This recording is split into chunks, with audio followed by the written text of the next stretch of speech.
2 fois plus de risk manager et des recrutements x3 multipliés par 3. Est-ce à dire qu'avant Solvabilité 2, les assureurs préconisaient aux entreprises, à leurs assurés, ce qu'ils ne s'appliquaient pas à eux-mêmes? C'est un peu taquin. La question est un peu taquine. Alors effectivement, les chiffres sont impressionnants, hein, puisque en gros, le recrutement, les effectifs sont multipliés par 2 en 5 ans, les recrutements par 3. Alors après, il faut regarder un peu plus près ce qu'il y a derrière ces pourcentages de progression. Regardons d'abord combien y avait-il de risk manager dans notre base il y a 5 ans. Il y en avait 22. Donc effectivement, ça semble plutôt accréditer l'idée que à cette époque-là, les assureurs avaient des attentes par rapport à leurs clients entreprises qu'ils n'avaient pas par rapport à eux-mêmes. Et donc sur une base effectivement de 22 personnes pour 150 000 salariés, on conçoit que c'est pas trop difficile de multiplier par deux les effectifs. Alors après, on peut aller un peu plus loin quand même. Alors pour plusieurs raisons. D'abord, effectivement, on a l'habitude dans les sous-familles de l'assurance d'avoir comme échelle ou comme mesure des centaines, voire parfois des milliers de salariés. Gardons à l'esprit quand même que le risk management, ce sont des fonctions pointues, relativement spécialisées, et que de ce fait-là, il ne faut pas s'attendre non plus à ce qu'il y ait des centaines de personnes dans des fonctions de ce type-là. Un deuxième élément de réflexion, me semble-t-il, c'est que la faiblesse des effectifs à cette époque-là peut aussi s'expliquer par la difficulté qu'on rencontre souvent d'essayer, en tout cas quand on n'est pas à l'intérieur de ce métier particulier ou de ces métiers connexes particuliers, je dirais de dénouer ce qui relève du risk management, du contrôle interne et de l'audit. Alors pour les professionnels, pour eux, ce sont des évidences. Pour les gens qui sont un peu à l'extérieur, c'est peut-être pas si lisible et clair que ça.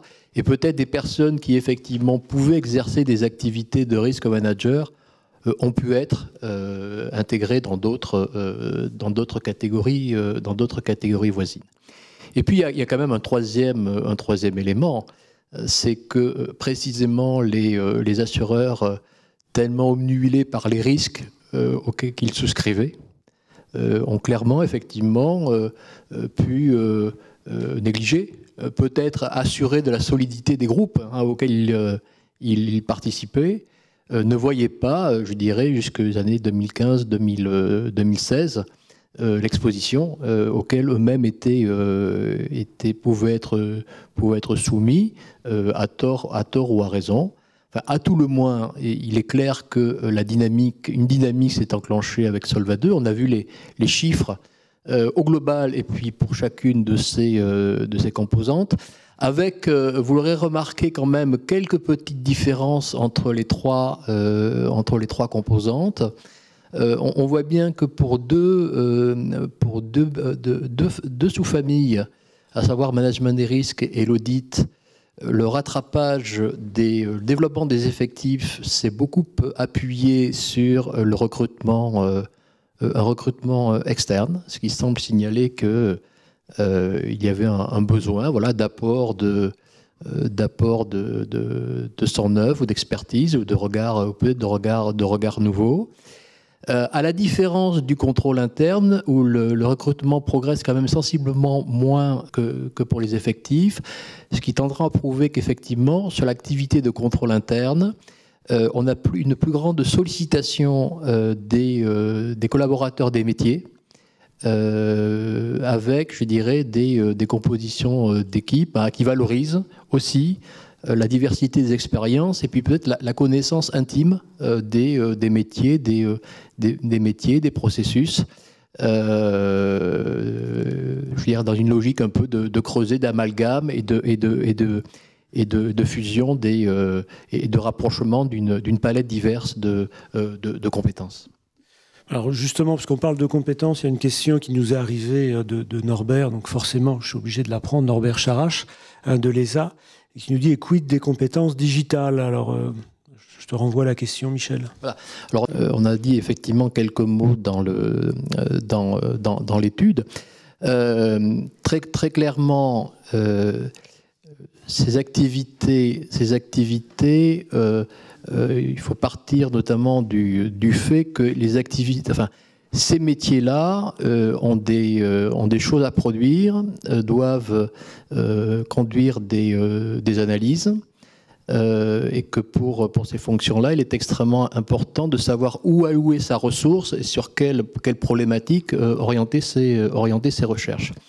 Et de ce point de vue-là, il est clair que la révolution numérique, qui de plus en plus, dans quels que soient les métiers, laisse des traces dans les bases de données, constitue pour ces métiers une opportunité, puisque c'est l'occasion effectivement d'aller rechercher dans les bases des signaux faibles ou des signaux forts, en tout cas tout ce qui va permettre d'orienter ces travaux et d'allouer de manière optimale ces ressources.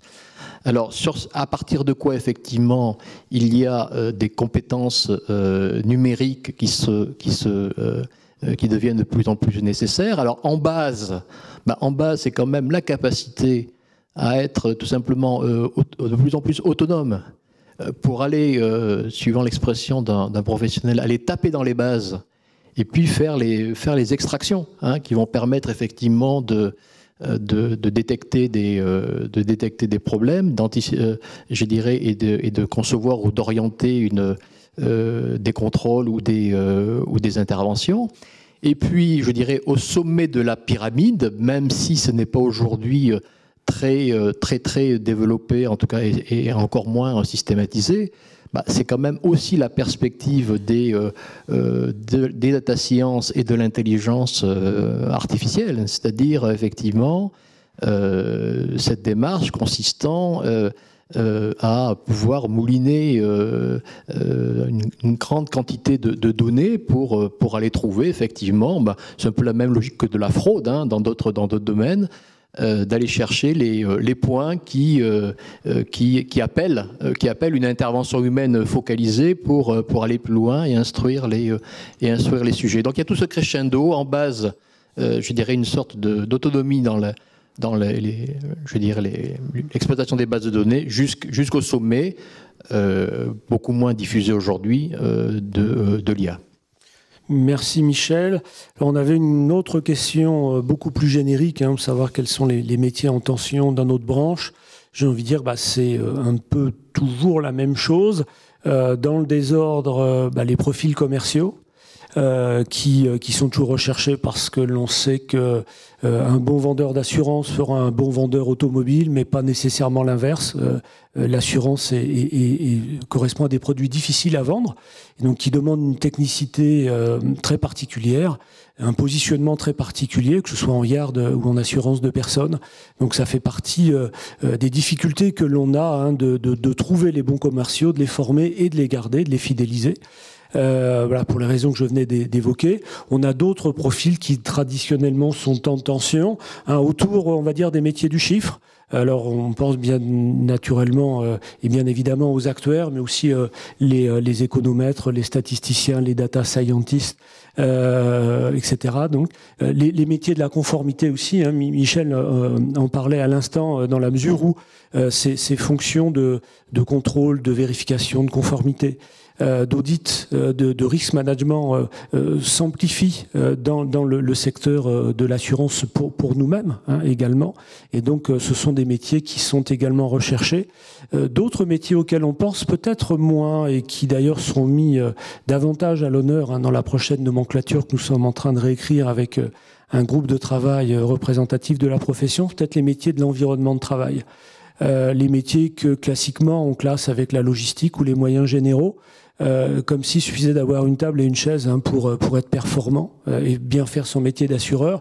C'est un petit peu plus complexe que ça, et on l'a vu notamment pendant la période de confinement où il a fallu équiper un peu tout le monde et mettre en place les outils, les applicatifs, et puis imaginer avec le retour la réorganisation des entreprises à la fois au point de vue organisationnel, mais pas que simplement, repenser toute la manière dont l'entreprise fonctionne, et donc d'une manière très large, hein, les métiers de l'environnement de travail, qui contribuent aussi, alors je ne vais pas aller jusqu'à parler de bien-être, encore que ça y contribue, des métiers pour lesquels aujourd'hui on a quelques difficultés à trouver des professionnels véritablement aguerris. Donc voilà pour cette séquence. Merci Michel.